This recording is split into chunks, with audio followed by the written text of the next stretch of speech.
Ujú. Bueno, pues bienvenidos y bienvenidas a todas las personas que estáis aquí hoy, a otra de nuestras charlas que organizamos el Centro de Recursos de la Universidad Palacky junto a la Agregaduría de Educación de la Embajada de España en la República Checa.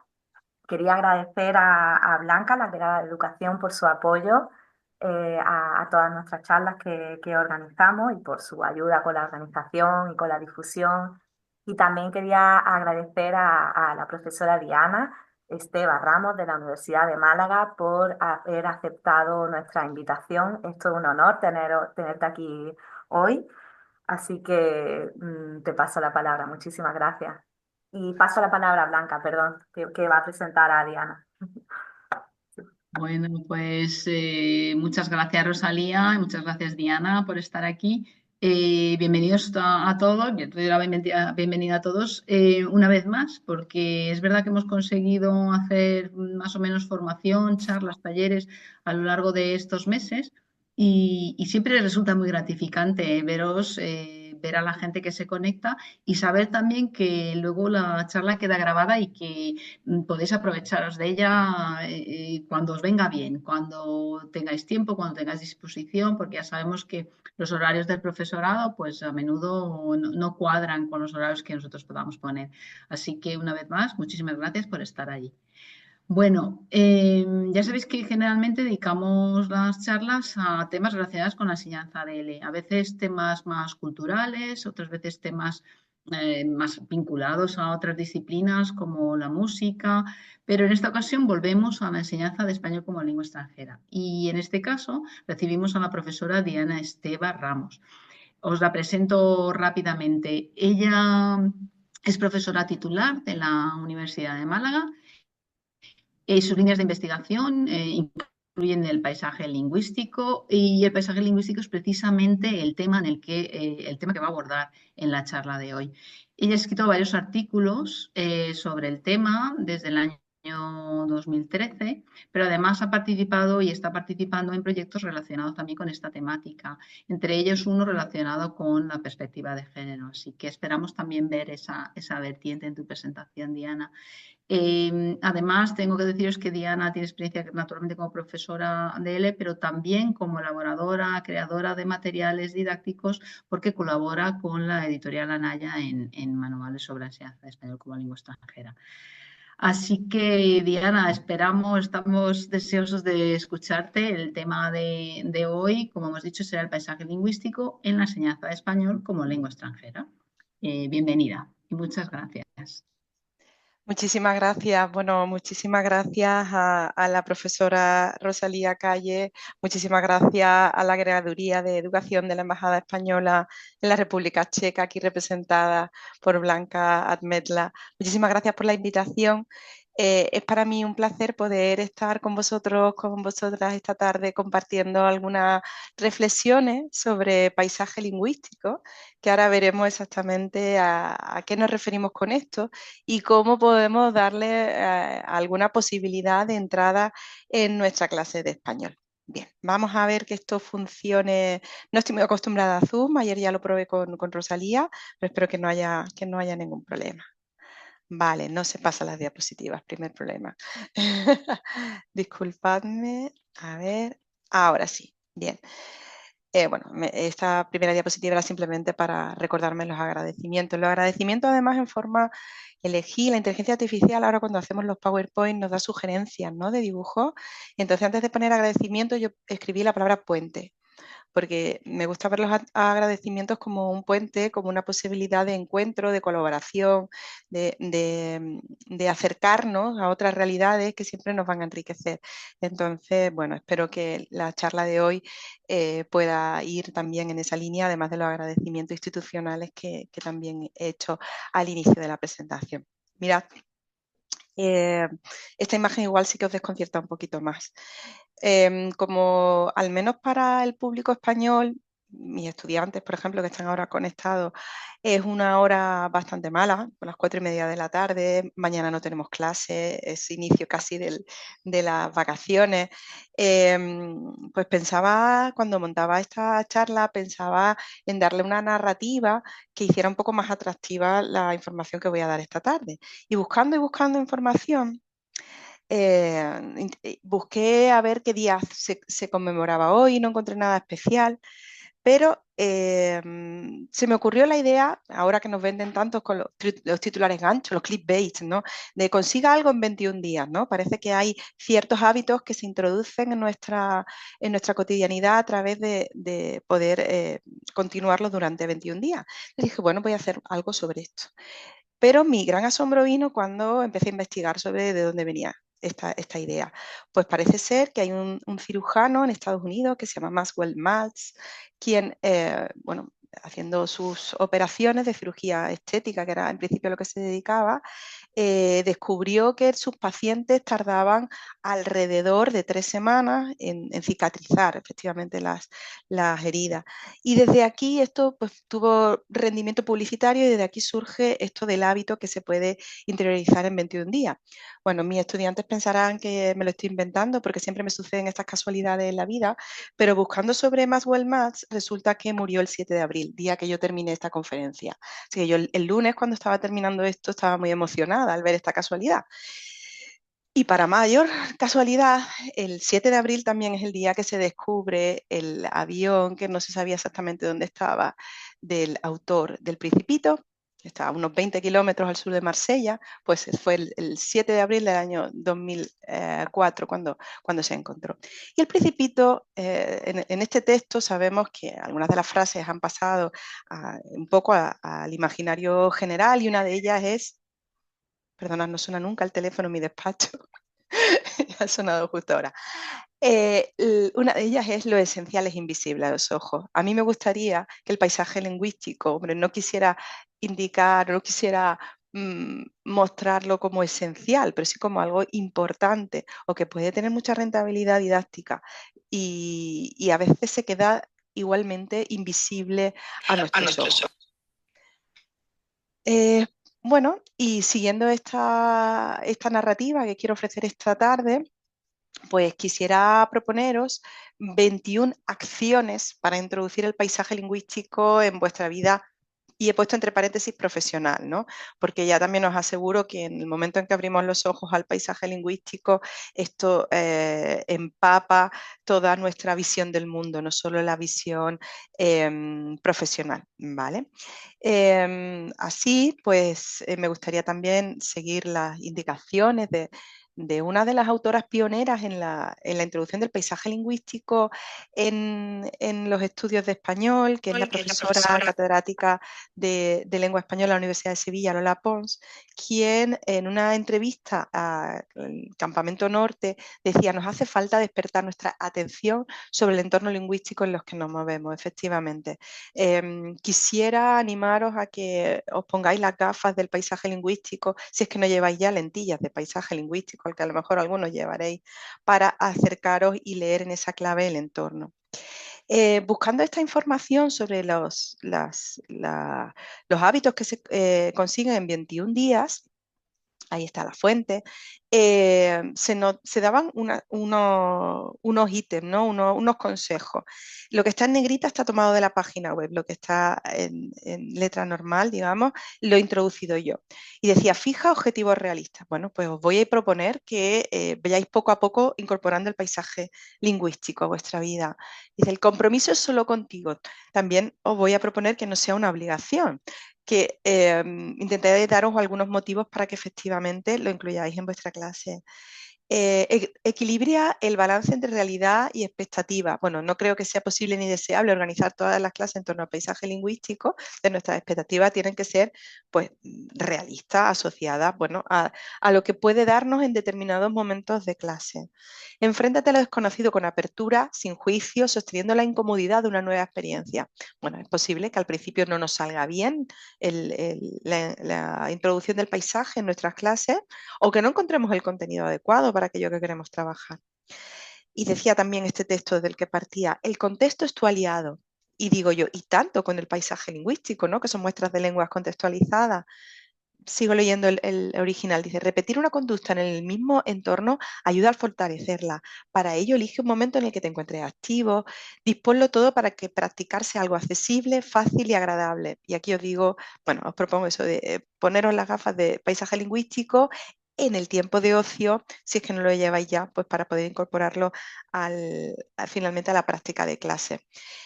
Bueno, si no he calculado mal, los 21 días acabarían el 2 de mayo, que es además el último día de clase con mis estudiantes, así que tenemos un reto que nos pone en forma también para el verano. Si estamos viendo esta conferencia el día que se grabó, que es el 10 de abril del 2025, ¿verdad? Bien, pues vamos a empezar. Primera actividad, primer día. O sea, vamos a presentar mi propuesta de los 21 días y como hoy es el primer día, pues esta la vamos a explicar un poco más. Las demás, pues os pediría que volvierais sobre ella a lo largo que vayan pasando los días. Bueno, creo que es lógico que empecemos sabiendo qué es el paisaje lingüístico, no nos queda otra, ¿no? Porque desde el primer momento se está hablando de este concepto. Bueno, pues el paisaje lingüístico estaría conformado por el conjunto de los signos lingüísticos que están presentes en el espacio público. Y esto abarca, pues como no puede ser de otra forma, una tipología textual muy variada. Es decir, entrarían dentro de este marbete, de esta etiqueta, paisaje lingüístico, los grafitis, los anuncios entre particulares, la rotulación privada, las señaléticas, es decir, las señales gubernamentales, todo texto que aparezca en la esfera pública. Y esto de la esfera pública lo vamos a matizar incluso un poco más adelante. ¿Cuándo? Pues este marbete, esta etiqueta, este marchamo, se debe al estudio que se suele denominar seminal de Landry y Burgis del año 1997 y está además en línea con otras etiquetas que se han puesto en otras disciplinas.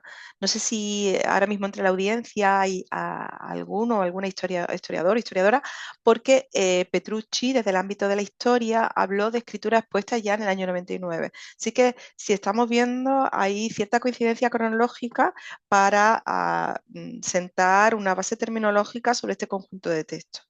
¿Qué disciplinas desde el punto de vista lingüístico se han ocupado de paisaje lingüístico? Pues la sociolingüística, la sociología del lenguaje, la etnografía de la comunicación, el análisis del discurso y especialmente en los últimos tiempos el análisis crítico del discurso. Y bueno, ¿y por qué se han fijado en estas muestras de lengua? Pues para estudiar aspectos muy diferentes que van, pues por ejemplo, desde la vitalidad lingüística, la vitalidad etnolingüística, a las aplicaciones didácticas. En los últimos tiempos son muchísimos los trabajos que se dedican a presentar aplicaciones didácticas del paisaje lingüístico. Bien, vamos a hacer un pequeño test, a ver si estamos despiertos un poquito hasta ahora. Aquí tenemos una serie de afirmaciones y en la siguiente diapositiva tendremos la resolución, ¿no? Tendremos si son verdaderas o si son falsas. Las voy a ir leyendo y pasaremos a la siguiente diapositiva para efectivamente comprobar si más o menos después de esta pequeña explicación y complementada con estas afirmaciones hemos entendido el concepto. En primer lugar, el paisaje lingüístico, linguistic landscape, consiste en todos los signos que se ven escritos en una ciudad, una región o un territorio. Si queréis podéis ir apuntando VF y cuando pasemos a la siguiente diapositiva vamos comprobando. En segundo lugar, uno de los casos de estudio de paisaje lingüístico es la presencia del español en el condado de Miami-Dade, en Florida, y en el condado de Los Ángeles, California. 3. Madrid es una ciudad monolingüe en la que solo se habla español y sin inmigración internacional. 4. Los signos del paisaje lingüístico son los signos fijos, visibles desde la calle, en el exterior de los edificios. 5. La otra lengua más frecuente en el paisaje lingüístico de Madrid, que no es el español, es el inglés. 6. El chino en Madrid aparece solo en el exterior de los restaurantes y bazares. 7. El árabe es una lengua presente en el paisaje lingüístico de Madrid, en diversos tipos de tiendas y negocios, no solo en restaurantes. 8. El español de América es poco frecuente y poco variado o diverso en el paisaje lingüístico de Madrid. Y por último, 9. El paisaje lingüístico de Madrid es totalmente aleatorio y no sigue ningún orden ni patrón. Bueno, vamos a ver a comprobar las respuestas que hemos ido recogiendo. El paisaje lingüístico consiste en todos los signos que se ven escritos en una ciudad, una región, un territorio. ¿Es verdadero? Me imagino que aquí no hemos tenido demasiada duda. Uno de los casos de estudio, bueno, estos dos casos de estudio en Estados Unidos, es verdadero, podría ser verdadero o falso, pero bueno, puse esta afirmación para que veamos que no solo, evidentemente, los estudios de paisaje lingüístico están relacionados con el español ni con el español de España, sino que hay muchos estudios más allá de las fronteras peninsulares. Madrid es una ciudad monolingüe, sin inmigración, bueno, esto cae por su propio peso, es evidentemente falso. Los signos del paisaje lingüístico son los signos fijos visibles desde la calle en el exterior de edificio. Este es un verdadero, pero con la boca pequeñita, porque dependiendo de la perspectiva que adoptemos, los signos móviles también conformarían el paisaje lingüístico. De hecho, esta mañana he estado en una conferencia hablando con un corpus de paisaje lingüístico de la protesta, comparaba los carteles fijos y las muestras de los carteles de unas manifestaciones, ¿no? Entonces, dependiendo de lo estrictos que queramos ser con la etiqueta paisaje lingüístico, aquí tendríamos que hablar de verdadero o falso. La otra lengua más frecuente del paisaje lingüístico de Madrid es el inglés. Perdón, es verdadero, no sé por qué apareció F63, no sé qué ha ocurrido aquí. El chino en Madrid aparece solo en el exterior de restaurantes y bazares, es falso, aparece en otros contextos, como se ha estudiado el paisaje lingüístico de Madrid, lo han estudiado diferentes especialistas, entre ellos Daniel Sáez, y esto se ha visto ahí, ¿no? El árabe es una lengua presente en el paisaje lingüístico de Madrid en diferentes tipos de tiendas y negocios, no solo en restaurantes, también es verdadero. El español de América es poco frecuente y poco variado, es falso, y no sé por qué a mí no me sale mi última, que es el paisaje es totalmente aleatorio y no sigue ningún orden ni patrón, es falso, ¿no? Se han estudiado también ciertos patrones de distribución. Bueno, con esto parece que ya tenemos un poquito más claro. Pensad que hoy es el primer día de esos 21, así que quizá el que os tengo que proporcionar yo con un poquito más de detalle. Y entonces también me gustaría hablaros de la idea, que seguramente rondará vuestras cabezas, que en el año 97 esta idea de paisaje lingüístico no le surge a estos autores canadienses, ¿no? Sino que hay algunos estudios previos que podríamos considerar antecedentes. Algunos están proyectados ahora mismo en pantalla. Muchos de estos estudios se dedican a analizar territorios que son plurilingües, como los estudios de Spolky Cooper, de Massey, de Tulp. El estudio primero de Landry Burgess está hecho sobre un espacio en Canadá, ¿vale?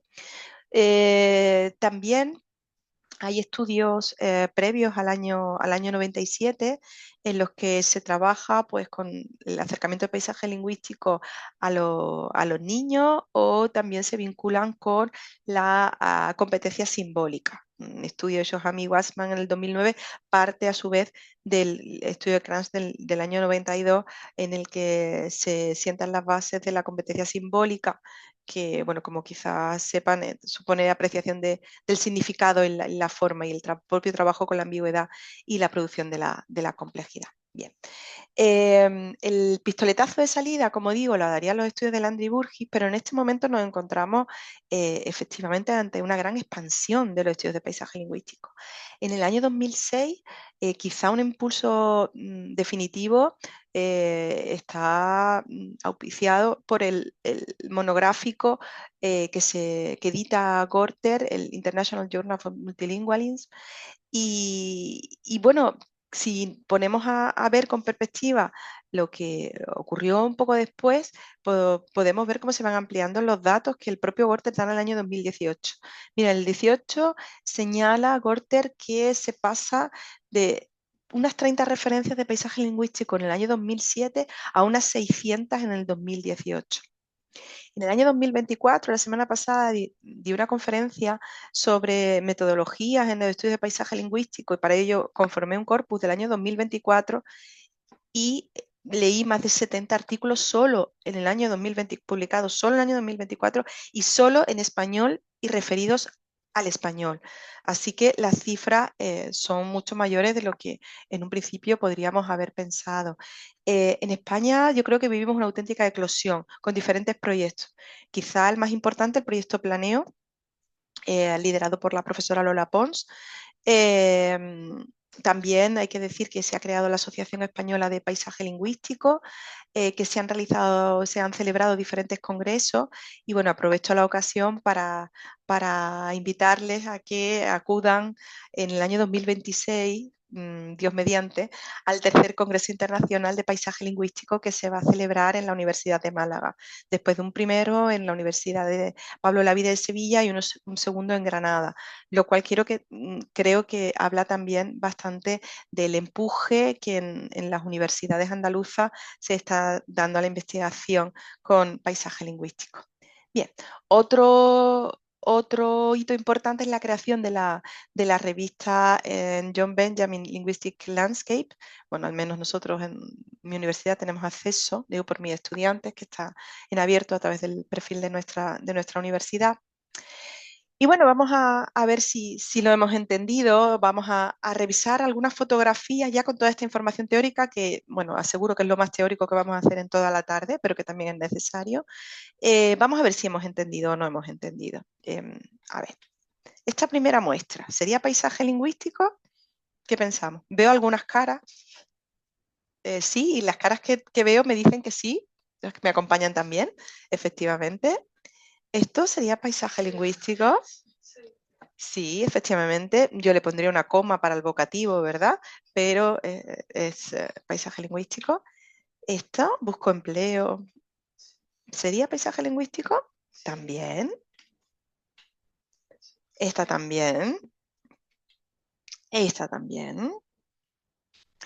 Esta también es un stencil, ¿no?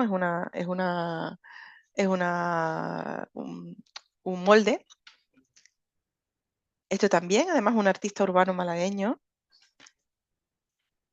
Esta también, porque hay también una posibilidad de una perspectiva diacrónica en el estudio del paisaje lingüístico.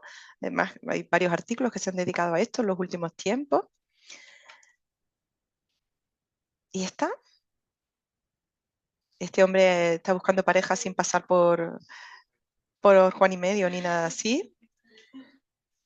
Paisaje lingüístico también. Bueno, muy bien. Creo que todos estamos de acuerdo en que todas estas serían muestras de paisaje lingüístico e incluso más muestras, que no sé por qué no me han salido aquí, deberían haber aparecido. Vale. Los textos del paisaje lingüístico pueden ser planificados, como los que tenemos ahora mismo en pantalla. En primer lugar, hay una carnicería que se llamaba Mi Mujer y Yo. Pues con el tiempo hubo un cambio en el estado civil de esta persona y tuvo que llamar a la carnicería Mi Ex Mujer y Yo. Después en los planteamientos de rendimiento morfológico del paisaje lingüístico ahondaremos un poco sobre esto, ¿no? Y la otra fotografía que está ahora mismo proyectada, para los meridionales está clara la alusión. Cuando he puesto esta fotografía fuera de contexto andaluces, sobre todo, han tenido más dificultad en entenderlo, claro. Bueno, la explicación la voy a dar y la van a entender a lo mejor cuando yo lo pronuncie.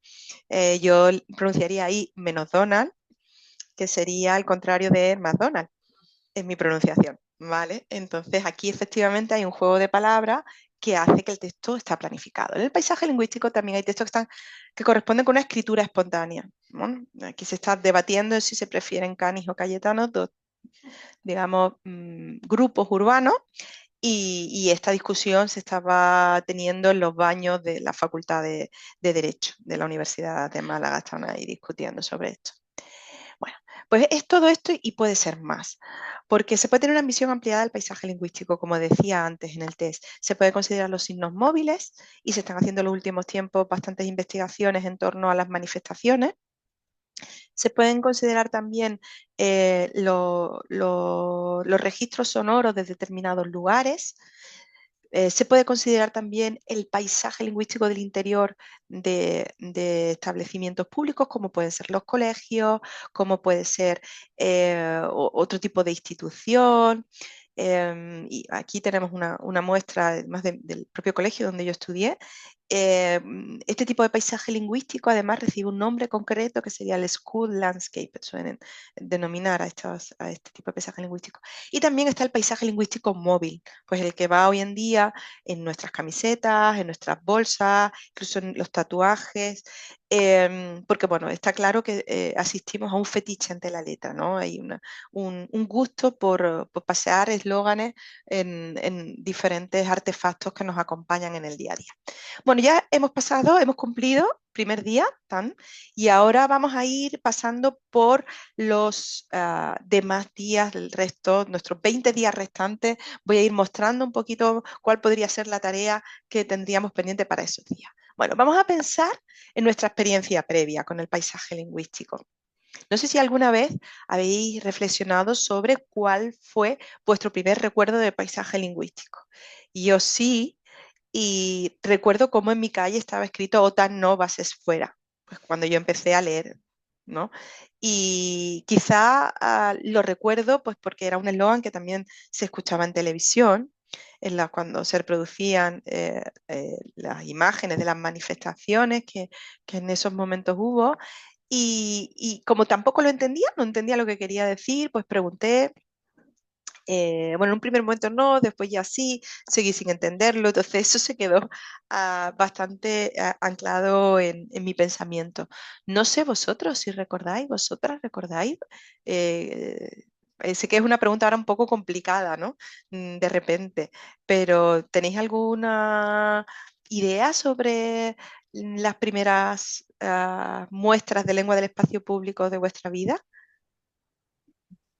Diana, mira, Sí. yo recuerdo, bueno, claro, yo he vivido en Madrid mucho tiempo y parte del paisaje lingüístico tiene que ver mucho con las señales de metro y los mensajes que hay dentro del metro. Y sí Ajá. recuerdo muy bien un letrero que yo creo que ya no está, que decía, antes de entrar dejen salir.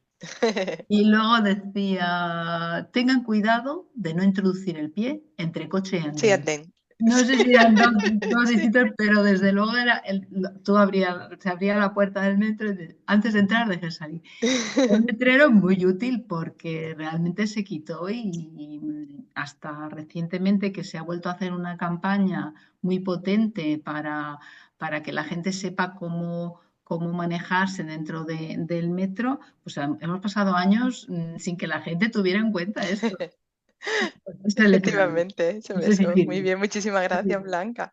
No sé si alguien quiere compartir algo más. Yo lo que recuerdo que me llamaba mucho la atención cuando era pequeña eran como las plaquitas en los jardines botánicos y tal. De hecho, en Ronda había una calle que, bueno, es como una especie de paseo dentro de un parque y cada árbol tenía su plaquita. Ujú. Y bueno, lo sigue teniendo y siempre me paro incluso hoy en día a leer pues qué tipo de árbol es, si hay alguna explicación, también es algo que siempre me ha llamado la atención, la verdad, desde pequeña. Efectivamente.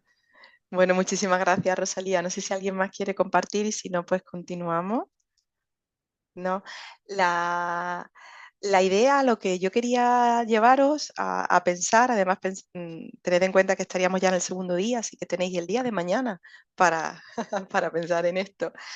Es que no le damos la importancia, a lo mejor en nuestro lado más profesional, pero efectivamente sí que hay muestras de lengua que nos influyen y que nos han influido de alguna manera. Su lectura nos ha condicionado en cierta manera en nuestra vida. Em, ¿Y por qué no utilizarlos? Y no sé ya si llevamos la pregunta un poco más allá. ¿Y vuestra experiencia con el paisaje lingüístico en otra lengua? Porque creo que también si somos personas, o sea, si somos lingüistas convencidos, de los que cuando aprendemos además una lengua queremos todas las oportunidades para seguir aprendiendo, pues cuando estamos en un país cuya lengua no estamos empezando a aprender o que desconocemos completamente, vamos leyendo esas muestras. ¿Y por qué no nos servimos de esta curiosidad que pueden tener nuestros estudiantes para llevarla a nuestra clase? Bueno, esta es una fotografía en el año 2004. Esta fotografía no es del 2004, pero en el año 2004 yo estaba en París y había, bueno, lamentablemente había dos periodistas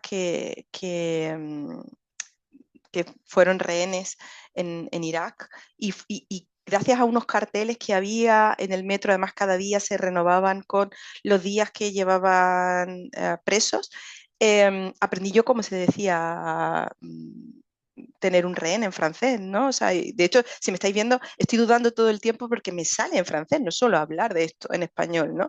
Pero fue ahí donde lo aprendí día tras día, si no, seguramente esas unidades léxicas no habrían entrado ni a mis clases ni a ningún otro tipo de conversación informal que yo hubiese podido tener, ¿vale? Bueno, hay muestras siempre alrededor, que conscientemente le demos mayor o menor importancia, hay muestras a nuestro alrededor. Bien, tercer día. Vamos a observar las muestras de lengua de nuestro alrededor. Vamos a observar. Pues algunas propuestas que os hago para este tercer día.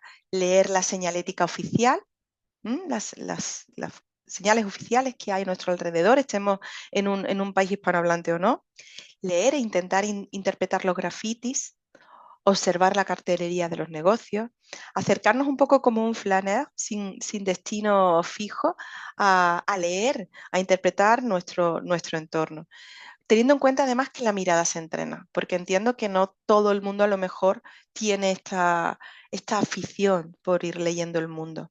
Pero una vez que empezamos a leerlo, no dejamos nuestro cerebro tranquilo, estamos siempre buscando esas señales en el espacio circundante. Bien, cuarto día, vamos a revisar el móvil.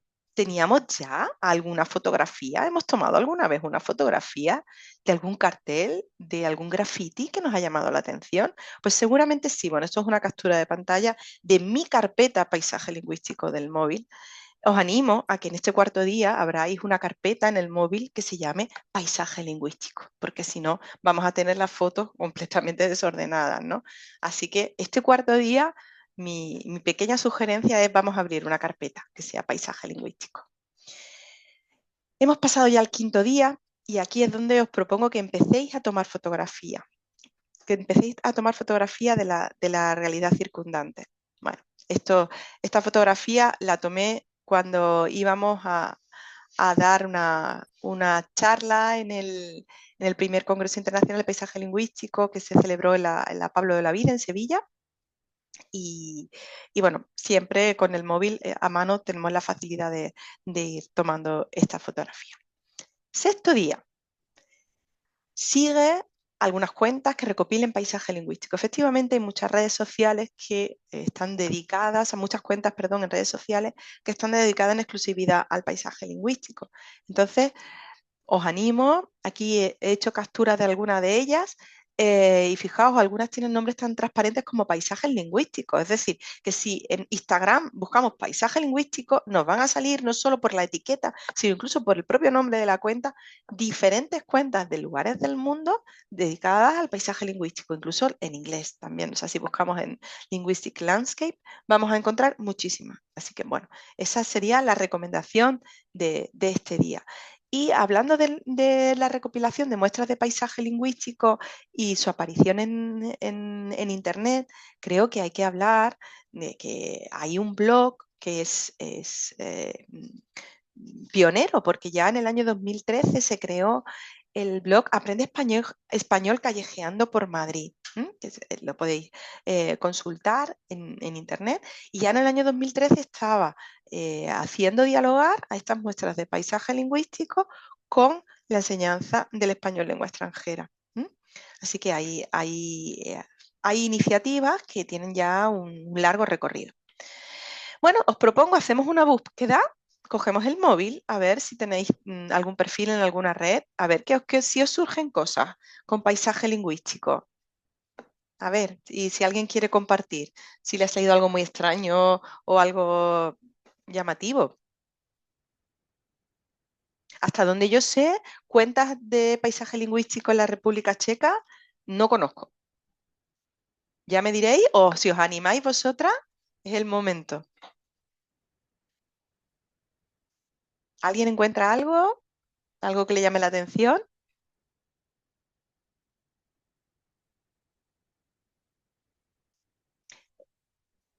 Como etiqueta también a veces aparece PLOLL, o sea, para paisaje lingüístico y linguistic landscape. ¿Encontráis vosotros?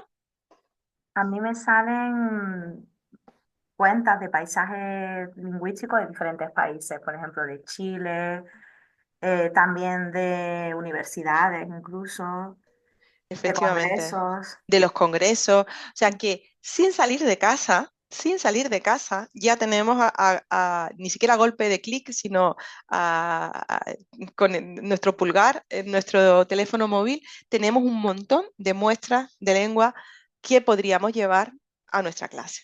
Vale. 7. El séptimo día, en vez de descansar, nos vamos a poner un poco sesudo y os propongo que leáis algún artículo sobre paisaje lingüístico. ¿Vale? Para ello, aquí os he proporcionado, tenéis un código QR con el que podéis capturar con vuestro móvil. Estos son los 70 artículos que yo leí para la conferencia de la semana pasada y ya que los tengo en una carpeta Drive, pues lo comparto con vosotros. Los encontré en internet, seguramente habrá más, pero son aquellos que encontré buscando a través de Google paisaje lingüístico. Algunos están centrados efectivamente en el tema y otros no.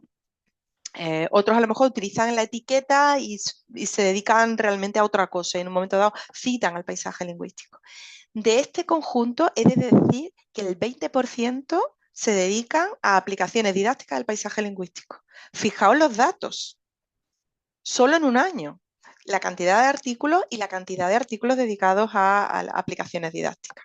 Bueno, octavo día. Pues resulta que no estoy en inmersión, que no tengo muestras en español, o sí, si no estoy en inmersión, ¿puedo revisar si hay español en el paisaje lingüístico que me rodea?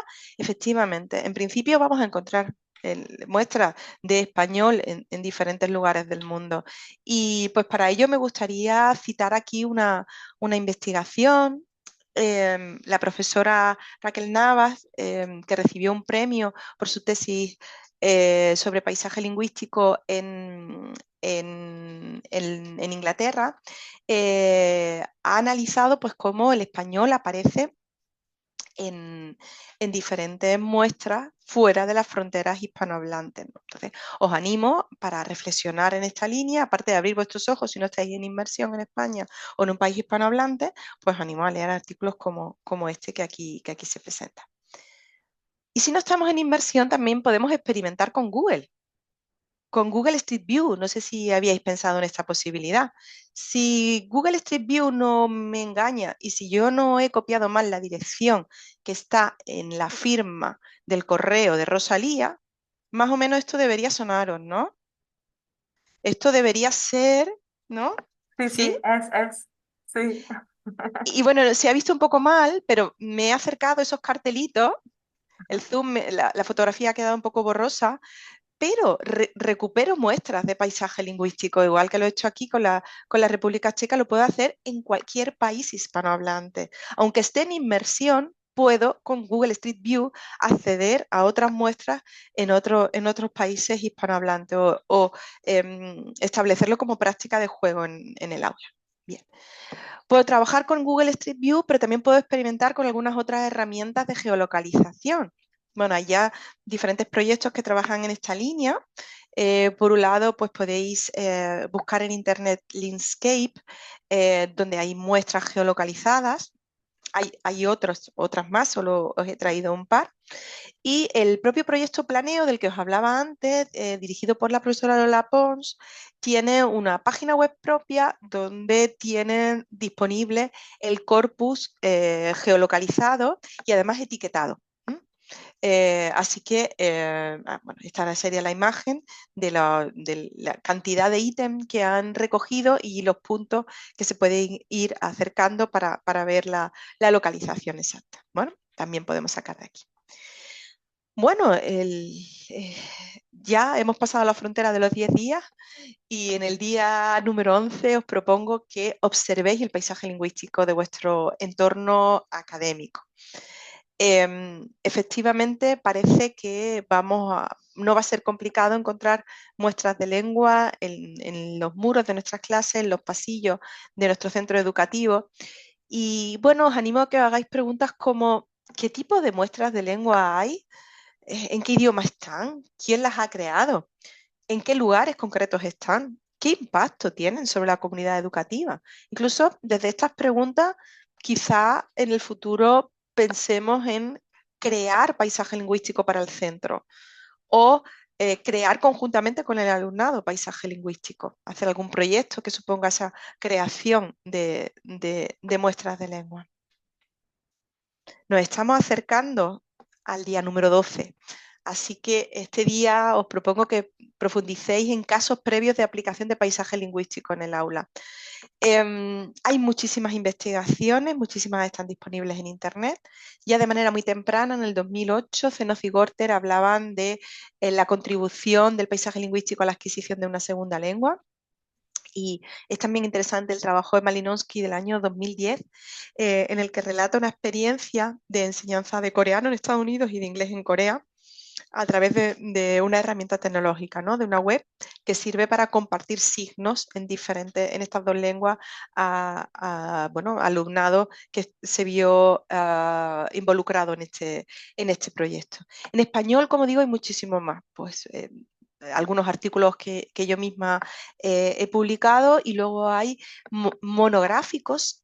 En el año 2023 y en el 2024 se publicaron monográficos enteros dedicados a la enseñanza del español a través de paisaje lingüístico. Así que, bueno, también por ahí podemos seguir leyendo.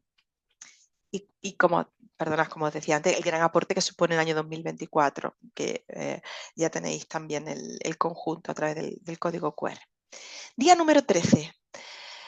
Vamos a reflexionar sobre los motivos para usar el paisaje lingüístico en clase, porque a lo mejor, bueno, ya tengo acceso a estos textos, pero no tengo motivos para usarlos. Bueno, en primer lugar, el paisaje lingüístico vincula con el entorno más cercano, con el entorno inmediato del estudiantado, que se convierte así inmediatamente en un espacio de aprendizaje. Se convierte de esta manera en un espacio de aprendizaje informal, no guiado por el profesor. Contribuye a que haya interrelación con el entorno, incluso en contextos de no inmersión, si tenemos en cuenta algunas muestras esporádicas que podamos encontrar en español. Va a fomentar así el aprendizaje autónomo y para toda la vida. Una vez que pongamos el foco en estas muestras de lengua, es muy probable que nuestro alumnado siga observando estos ítems a lo largo de toda su vida. Estos textos van a servir para conectar los aprendizajes con la vida cotidiana del estudiante, porque vamos a invitarlos a desarrollar la capacidad de observación y de percepción, el espacio percibido, de interpretación y de producción, el espacio concebido, y la exploración de respuestas propias y ajenas, en un acercamiento un poco más crítico en el espacio vivido. Además, el paisaje lingüístico puede, perdona, que se me ha pasado la diapositiva, puede entenderse como un conjunto de muestras de lengua reales. Esto puede ser también muy motivador, porque podemos hacer que nuestro alumnado recopile las propias muestras de lengua y así participa más en su propio proceso de enseñanza-aprendizaje, o seamos nosotros quienes se las proporcionemos. Estas muestras, además, no solo son reales, sino que están contextualizadas. Y con el trabajo con estas muestras, el centro y el alumnado van a dialogar con el entorno inmediato. Además, se van a promover habilidades y competencias que muy seguramente queremos trabajar con ellos. La colaboración, el trabajo en equipo, la investigación, la planeación de proyectos, la toma de decisiones, la gestión de los recursos, la gestión del tiempo y, en definitiva, el pensamiento crítico, el acercamiento crítico a la lectura de la cotidianidad y de las preocupaciones de las sociedades que han compuesto estos textos. Algunas investigaciones hablan también de que favorece la autoestima del alumnado porque es capaz de ir entendiendo estas unidades lingüísticas o ir percibiendo ciertos retos en el aprendizaje, en la lectura de estos textos. Se ha hablado también del rendimiento que tiene la ambigüedad y la negociación del significado. No no voy a poder hablar de ello, pero cuando se analizan y se investigan las muestras de paisaje lingüístico que están en más de una lengua, se indica también que se reflexione sobre si están completamente traducidas o si hay un apartado o cuáles son las diferencias de traducción. El primer texto, el de la izquierda, es una fotografía de una calle de Málaga. Ya no está este cartel, pero podemos ver cómo en español simplemente se advierte a las personas que especialmente de noche están en esta calle, una calle donde hay muchos bares. Se les pide que respeten el descanso de los vecinos para que todo el mundo lo pueda pasar bien. En inglés, además de ciertos errores, porque bueno, hay errores en la traducción, no solo se está dando esta información, sino que se está diciendo que los vecinos pueden llamar a la policía, que la policía puede cerrar el bar. Entonces, hay mucha más información que se necesita explicitar en la versión inglesa de la que encontramos en la versión española. Y esto también puede ser rentabilizado. La fotografía de la derecha a mí me llama la atención porque parece que la única palabra que necesita ser traducida para el hablante anglófono es importe, money. Se ha de entender que máquina adjunta, bueno, máquina no tiene problema en identificar lo que es, ni producto, ni marcar, ni teclado, ¿no? Es simplemente importe la palabra, o al menos seguramente la palabra clave. El paisaje lingüístico puede ser también un catalizador de la competencia multilingüe. Bueno, como indica un artículo del 2019, y me van a permitir que lea, sirve para el perfeccionamiento de las competencias multilingües, ya que las informaciones ofrecidas por los signos multilingües no son necesariamente iguales, en la línea de lo que acabamos de ver. De modo que lo más importante es entender cada idioma considerando su propia cultura y sus características lingüísticas para deducir las intenciones subyacentes. Además, como también se ha señalado recientemente, se consigue dar una mayor respuesta a la diversidad lingüística del habla.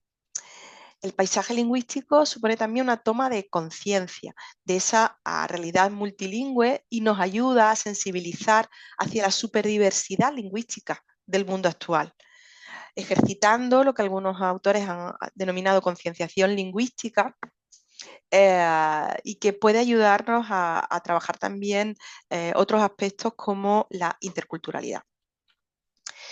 El paisaje lingüístico es un conjunto variado de muestras de lengua, no es completamente homogéneo. Tenemos un caudal de textos muy diferentes, disculpad. Pensemos además que tanto el marco como el plan curricular están instando a que el estudiantado tenga acceso a diferentes tipologías textuales, y el paisaje lingüístico no soluciona parte de esto. Estas muestras, como ya hemos dicho, son reales y contextualizadas.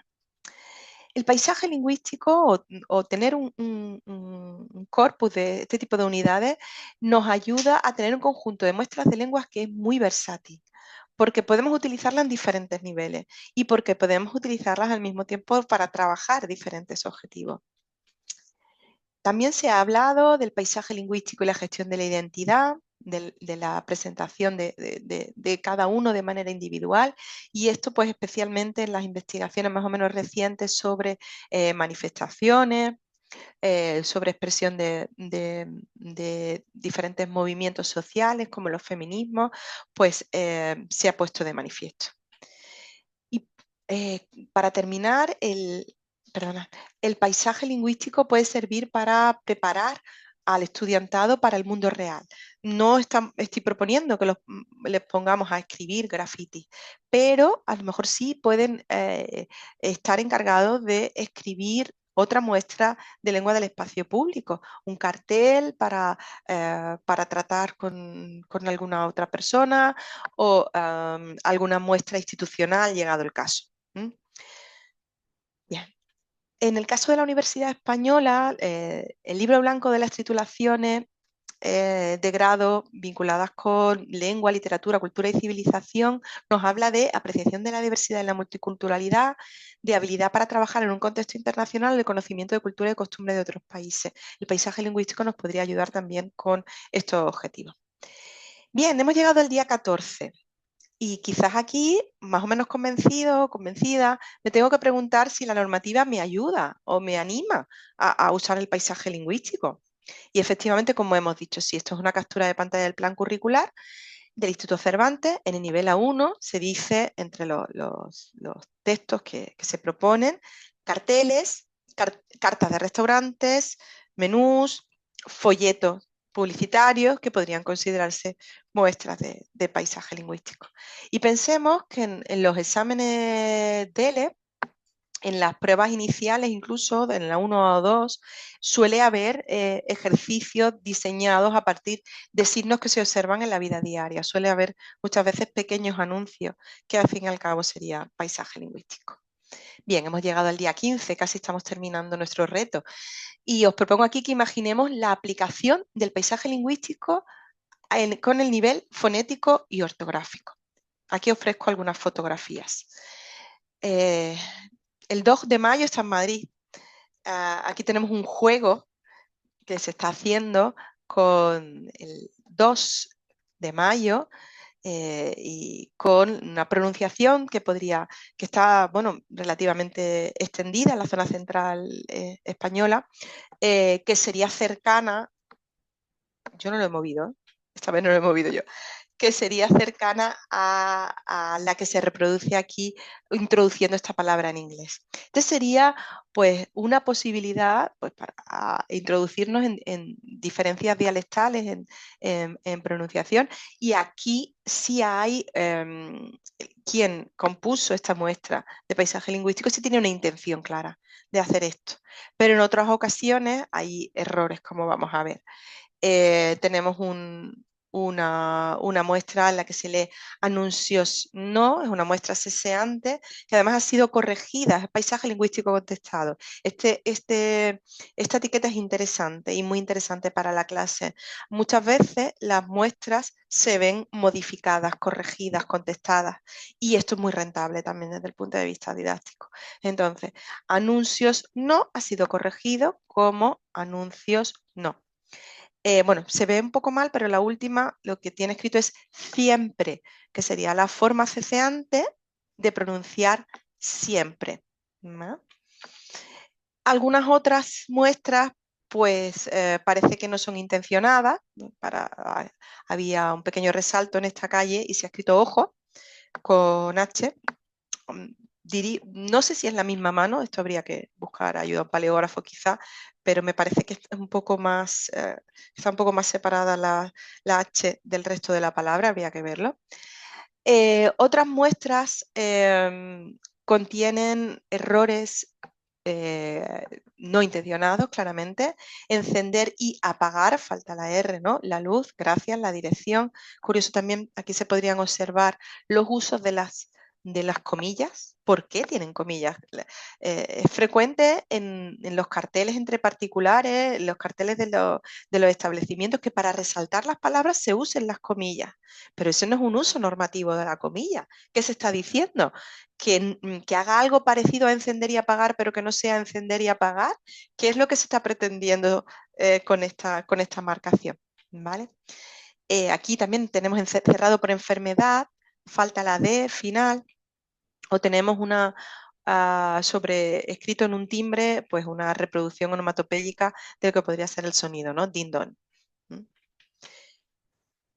Para acabar este bloque, tenemos este no aparcar gracia en Málaga también, al que le falta la S final, y con este bloque, pues a lo mejor este día que nos toque pensar en sí, con el paisaje lingüístico, puedo tratar aspectos fonéticos y ortográficos. Aquí he dado pues una pequeña batería de opciones.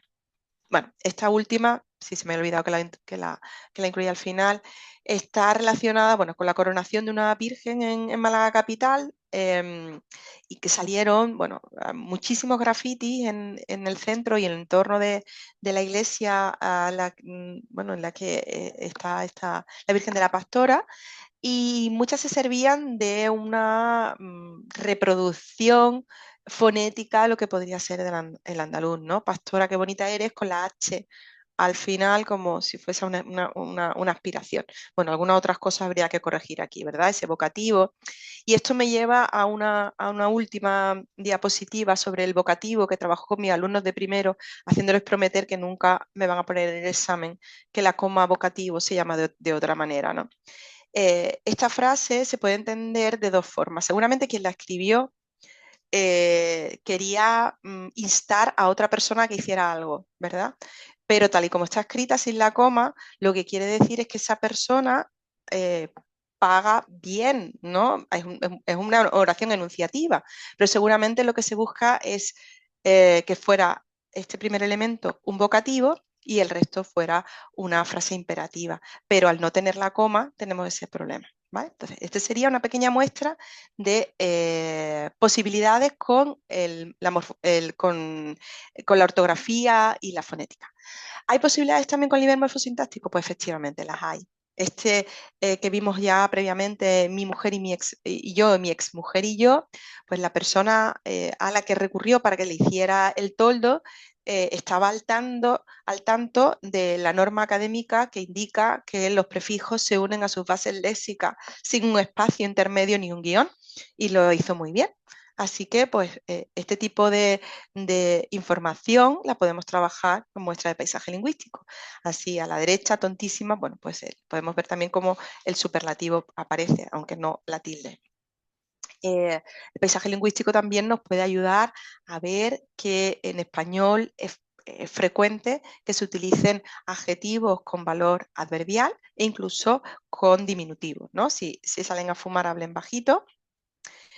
Y podemos trabajar con el periodo hipotético, con las condicionales, incluso en casos que no son necesarias, ¿no? Si trae perro, átelo fuera; si no, no. Pues está claro que si no traemos el perro, no lo vamos a atar, pero nos puede servir, pues, para trabajar con las diferentes estructuras del condicional en español. Hay muchísimos carteles que tienen errores en el nivel morfosintáctico. Este sería una muestra de ello. Pues tenemos errores de concordancia. Señores clientes, les informamos, ¿verdad? Les informamos de qué, porque es informar de algo. Bueno, las tildes las dejamos incluso de otro lado, porque no estaríamos en este momento focalizados en esto, pero como se puede ver, hay diferentes opciones aquí con este cartel. Y bueno, igualmente mis alumnos de primero no entienden tampoco la referencia que hay. En el año 83 no estaban ni en proyecto, cuando una folclórica española, pues en las puertas de una iglesia tuvo que, bueno, dispersar a multitud diciendo: si me queréis irse. Pero efectivamente aquí tenemos una construcción que no corresponde con el estándar español, ¿verdad? Si me queréis irse. Bien. Y ¿podríamos en el día 17 imaginar aplicaciones del paisaje lingüístico en el nivel léxico-semántico? Bueno, pues esperemos que sí. Esta foto la tomé en Pamplona hace muchos años, porque nunca había visto que una docena pudiera tener 14 elementos. Docena de 14 castañas. Bueno, hoy en día nos sorprende también el precio. No sé a cómo van las castañas, pero me temo que a 2 euros no. Esta fotografía sí está tomada en Málaga y yo no he querido llevar a mis hijas porque esto de remate final niños a 5 euros, entiendo que es la ropa de niños que está rebajada, pero el cartel a mí de forma literal me hace entender otra cosa. En el centro de Málaga también tenemos esta indicación de zona peatonal en la que se señala que se puede circular, pero a paso humano. Aquí tenemos un poco una imprecisión, y no todos los humanos paseamos a la misma velocidad, ¿verdad? Entonces también desde aquí podríamos trabajar. Muchas veces podemos encontrar errores con los que trabajar en textos que son traducidos, ¿no? Esta fotografía creo que la tomé en Francia, y aquí encontramos errores en la selección léxica.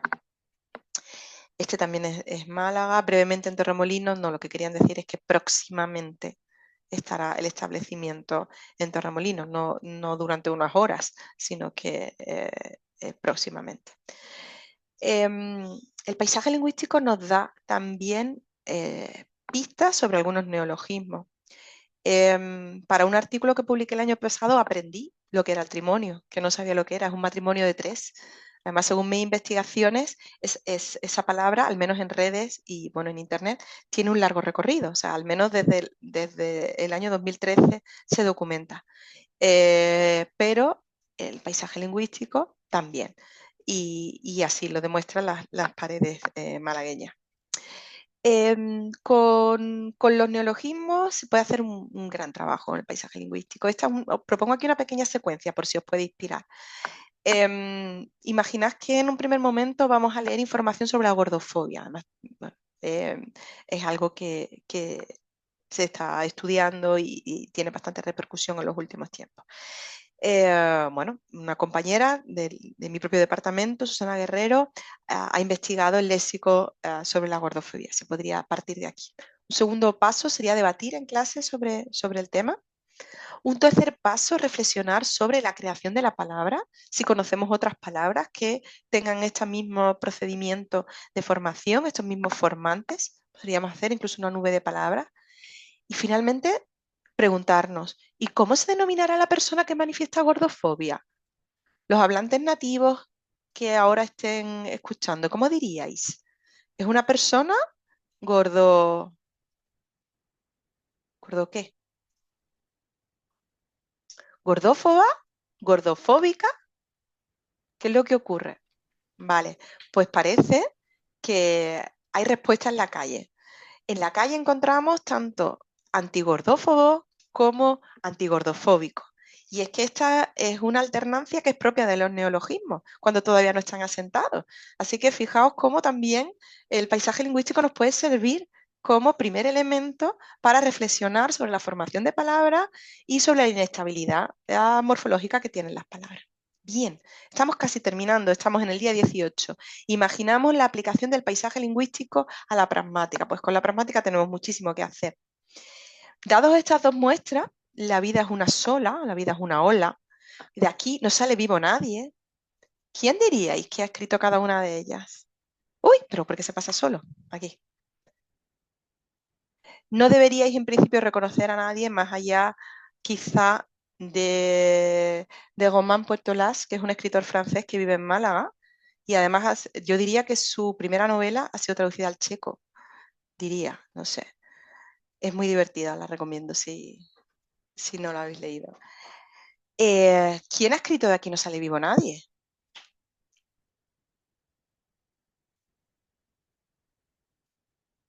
¿Y quién ha escrito La vida es una sola? ¿Alguien se anima a decir algo? Yo creo que la primera sería la primera foto, ¿no? La de que tiene este señor, tiene como una venda en la mano, ¿no? O algo así, no sé. Exactamente, siempre en todos los foros en los que traigo esta fotografía, este pobre compañero, profesor de instituto, siempre es el autor de Aquí no sale vivo nadie. ¿Y La vida es una sola?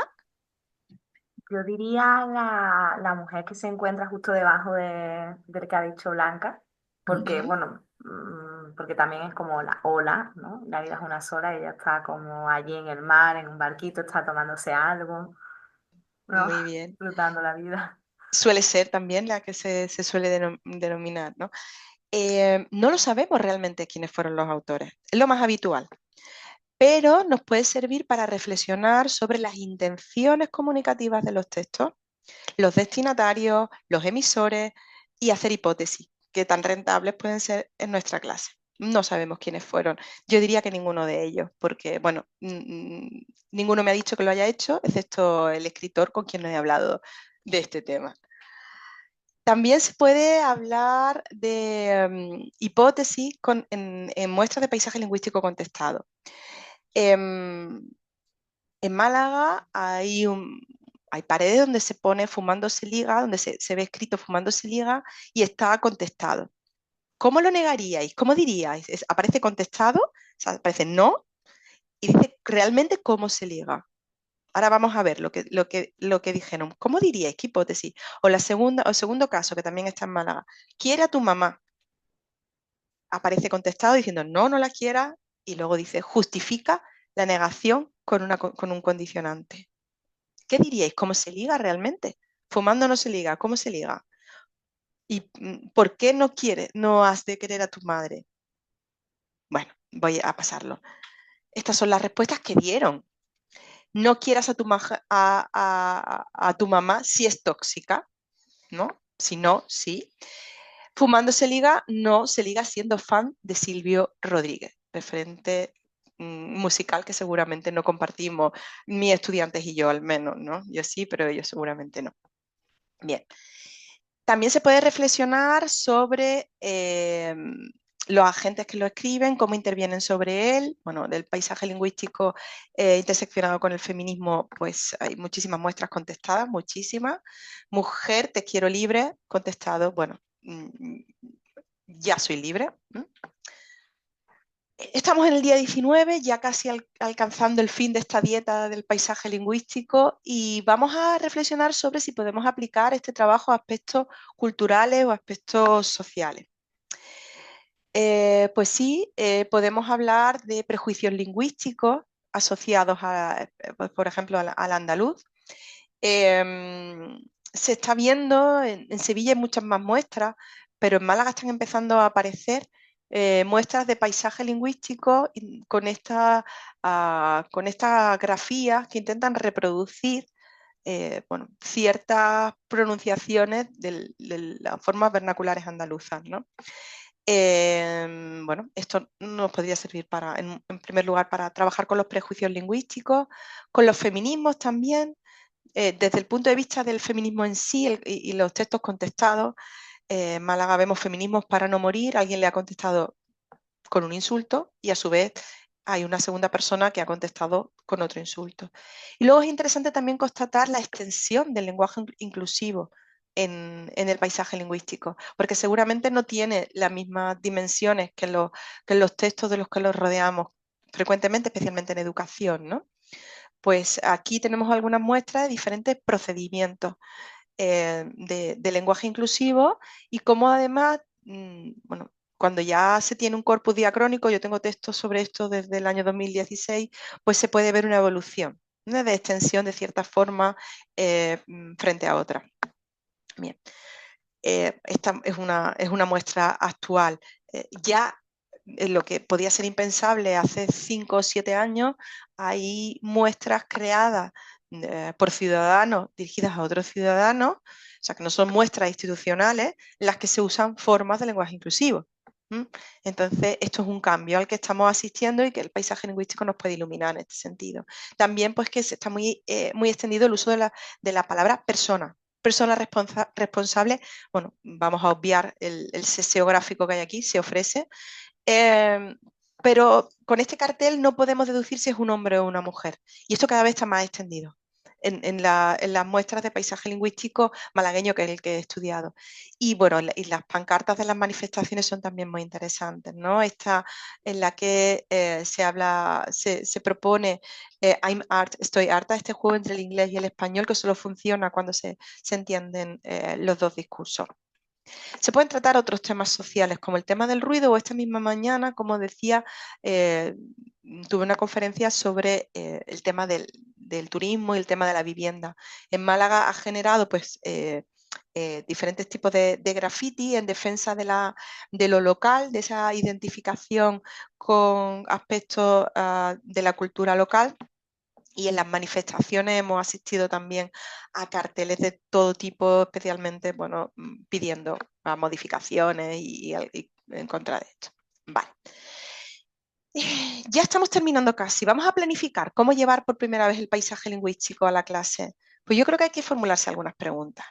Tendremos que preguntarnos de manera genérica cómo lo voy a incorporar, si voy a crear una actividad con un corpus determinado o voy a pedir que mis estudiantes creen un corpus, si hago una sola sesión o planteo una actividad a largo plazo con el paisaje lingüístico, si parto simplemente de la toma de conciencia sobre el paisaje lingüístico en la lengua materna del alumnado, o si tomo directamente paisaje lingüístico en español, si voy a utilizar herramientas digitales, cómo voy a verificar su manejo. Son algunas de las preguntas que creo que habría que hacerse. Y por último, hemos llegado al último día, al 2 de mayo, y tenemos que llegar a la experiencia del paisaje lingüístico. Es el momento, es el turno del paisaje lingüístico, nuestro turno y sobre todo el del alumnado. Y para esto creo que es muy importante que intentemos tener retroalimentación, porque si es la primera vez que lo llevamos al aula, es importante que sepamos cómo lo han recibido en clase. Y al mismo tiempo que nosotros llevemos un pequeño registro de qué ha pasado, dónde está el margen de mejora, cómo puedo en el futuro seguir trabajando en esta línea. Y bueno, ya lo hemos conseguido. Después de 21 días hemos llegado a nuestra meta. Bueno, en definitiva, hay múltiples y variadas posibilidades de aplicación del paisaje lingüístico en contexto educativo, ya sea con mediación tecnológica o sin ella. El paisaje lingüístico fomenta el desarrollo de diferentes competencias y del pensamiento crítico, posibilita la conciencia lingüística y el aprendizaje para toda la vida a través de esas gafas que decíamos del paisaje lingüístico, y supone una toma de conciencia sobre la realidad que nos envuelve, sobre los problemas sociales, incluso sobre el traslado de ciertas inquietudes, ya sean lingüísticas o no, y posibilita, por tanto, un anclaje en el contexto inmediato. Y sin más, pues muchísimas gracias por vuestra atención, y si alguien me quiere hacer llegar una muestra de paisaje lingüístico, esta es mi cuenta de Instagram. Muchísimas gracias.